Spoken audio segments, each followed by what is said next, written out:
What's up, ladies and gentlemen, and welcome to this POV review by Autobahn. My name is Max, and today we've got another viewer's car. This is Thijs, his 2003 BMW E46 325Ci. It is his first car, and that is pretty amazing. A 6-cylinder BMW as your first car. That is the dream. That is also what Martijn and I did. We bought a 325i E36, so the generation before this, as our first car together, and we had so much fun with that thing. It was just so cool. So today I'm going to show you around this.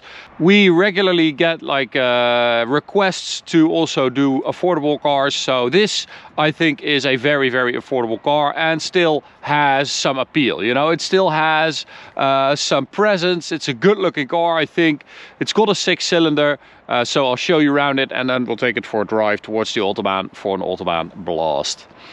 Now, this is a 2003 car, so that means it's a facelift. You've got a bigger grille at the front, a redesigned front bumper. This is also a sport line, so you get a sportier front bumper that's a bit deeper with those fog lights in there as well. Of course, the classic E46 headlights, they also got a little update for the facelift. It's a black car. You see them a lot in black. I do honestly still feel like it's a good looking car. It's relatively simple, straightforward, but it's kind of stood the test of time because of it. It's definitely a lot more subtle than BMW styling today, obviously. So, wheels, tires, brakes, we've got these. I've never heard of them or seen them. These are geslaved, I don't know what the idea is behind that. Ultra Speed 2. They seem to be all-season tires, and these are 18-inch wheels. Behind that we've got the regular E46 325i brakes. Not bad, I have to say. Brake pedal feels pretty good, and the braking performance is also not bad, so not too unhappy with that. The chrome window trim around the windows there, quite like that. And then at the rear we've got a 325Ci badge. This is, you know, this was back in the day when BMW badging still made sense. So this is a 3 Series with a 2.5 liter fuel injected engine, and it's a coupe. So it's basically everything you need to know. Quite a nice rear end, have to say, quite like that. Let's check out the boot space.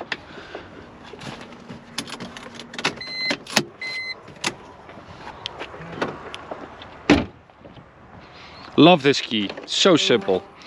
So that's actually not bad. Quite a big boot.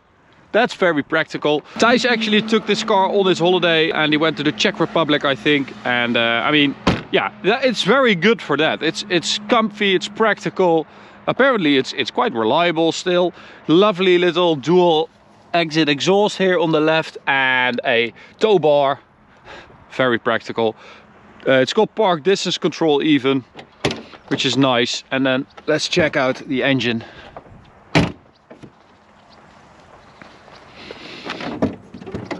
So this being a 325i, you get the 2.5 liter M54 engine. So that's basically the base of the S54, which you would find in the E46 M3 and M3 CSL and the Z3M and the Z4M.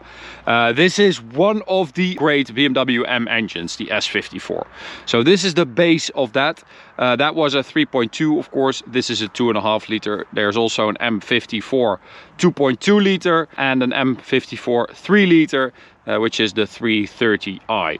So when the E46 was introduced, it had the M52 engine in the 323i and the 328i, but they were then replaced with this M54 325 330i. But it is a very nice engine. It's got an aluminium block and an aluminium head, and it delivers 192 horsepower and 245 newton meters of torque. At least that is what it used to deliver. I'm not sure it has all those horses anymore. So this is black sapphire metallic, as you can see right there. And well, it is a gem of an engine, I'm not gonna lie. It is so amazing, silky smooth. It sounds amazing. It doesn't have the power, but I don't really care, honestly. So inside here we find, well, the only real big issue with this car, in my opinion, it's an automatic.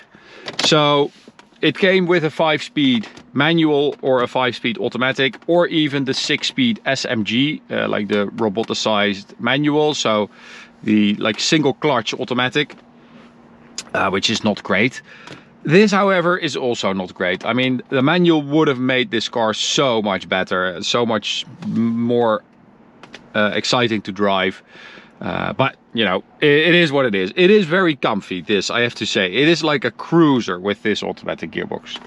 Quite a good seat, quite supportive. Seating position is pretty good for a relatively old car. And then we've got this quite funky steering wheel, a bit retro, with that silver and the spokes, and yeah, quite like that.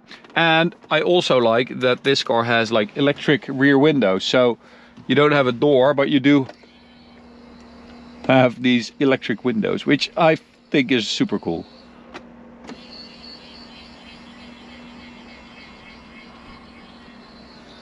Nice. So quite spacious, actually. Look at that. That is not bad for a 3 Series coupe. You could actually fit 4 adults in here, I think.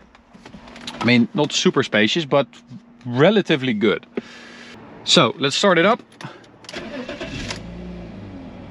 That's lovely. This thing has done 197,000 kilometers, but I have to say, engine wise, drivetrain wise, it actually feels pretty fresh. It feels well maintained.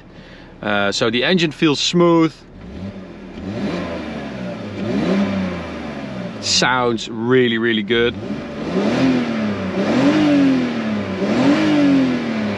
Oh, yeah. That's how it used to be, guys. Just a modest 325i would just sound lovely. Just a lovely sound. We do have a sport mode for the gearbox, so we're going to see what that's like.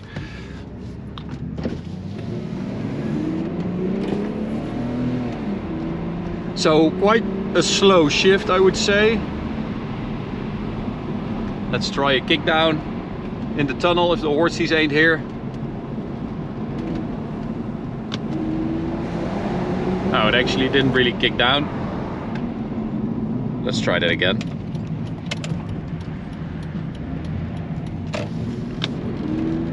Okay, that's it. Yeah, so on the move it's pretty quiet actually, but you just have that lovely 6-cylinder noise. As you can see, it does need quite some time to get up to speed. That's mainly down to the fact that you've got max power, 192 horsepower stock, or when it was delivered, at 6,000 RPM. So you really need to rev it out to get like the power from it. So you can really feel that it needs to build up 6,000 and then it has to shift. That's a shame. If it would be able to rev out a bit more, it would be a lot more exciting, I think. But anyway, I have to say, steering, suspension and everything is really good. It's comfy, but it feels like pretty planted. It's easy to judge. It's actually a very good ride. It's very compliant. Hey, kitty cat, what's up? So yeah, not really too disappointed with that, and I have to say it is miles ahead of that E46 we used to own. I think this is a much better suspension setup, or much better chassis setup. It feels a lot more grown up and a lot more comfy, a lot less noisy. It's very quiet in here as well.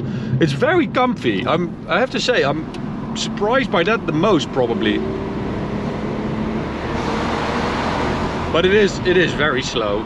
So it is supposed to do 8.4 seconds, 0 to 100, the automatic. 8.4, and we did 9.8. So yeah, it definitely lost some horses down along the way, which is a shame, but hey, who cares, right?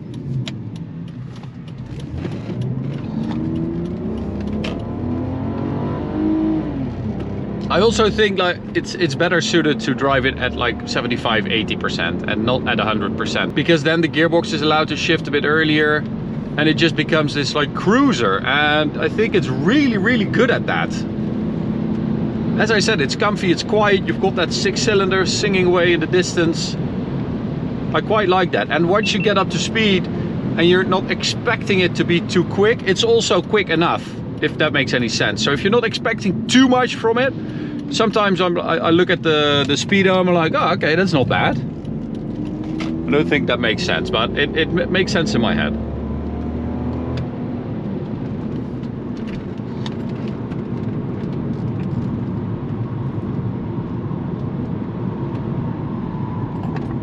There go the tires, little squeal there, and full throttle.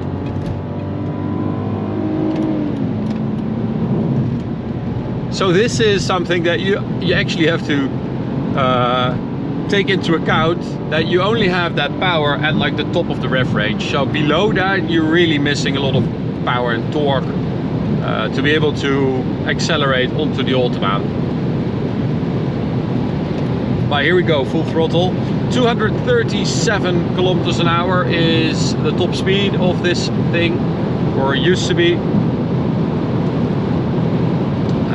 Martijn did 220 in the Autobahn POV, so let's see if we can get close to that. We are at 210 on the speedo now, but I have to release. But again, it's comfy, it's relatively quiet for a 20-year-old car. It is not bad at all. What's that? Ashtray, very convenient.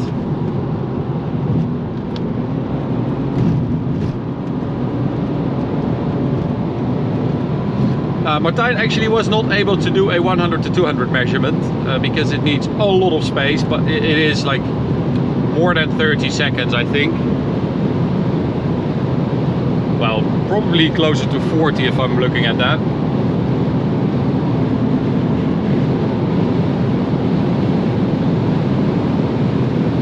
But again, I have to say, at this speed, it takes a while to get there, but it's doing well. I just really wish that it had a manual. I think then it would be, you would forgive a lot more, because you would have like a 6-cylinder with a manual and you would just have fun with that, right? So that's close to 220. Going to let off. Again, brake. Pretty good. It's really not bad.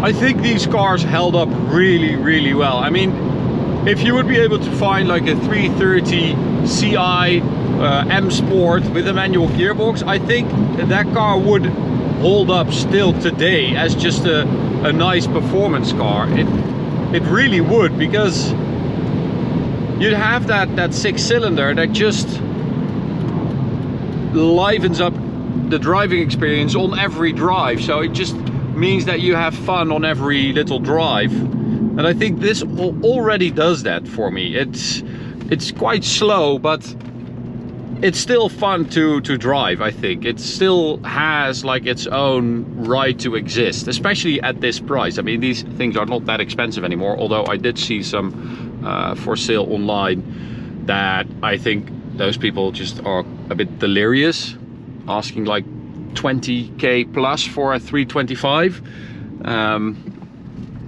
But there are some nice ones out there for sale by people who actually, you know, are reasonable.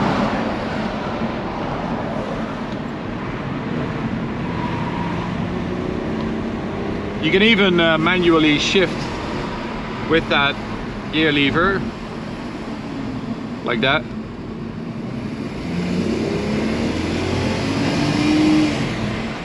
That's so slow. So the manual actually was a lot quicker, 0 to 100. I think it's like 7.3 seconds. So more than a second quicker, 0 to 100 for the manual. That is quite a big difference. But Thijs, thank you so much for taking your car to us. Really enjoyed it. I mean, it's definitely missing quite a bit of horsepower, and it should have been a manual, but I still enjoy driving it, and it's an amazing first car. I mean, it's comfy, it's quiet, it has a 6-cylinder, and it looks good. So congrats on your gorgeous first car. So you guys, thanks for watching, hope you enjoyed it. You can subscribe by clicking the big button in the middle. You can also check out this video on the right or this playlist on the left. See you at the next one. Bye.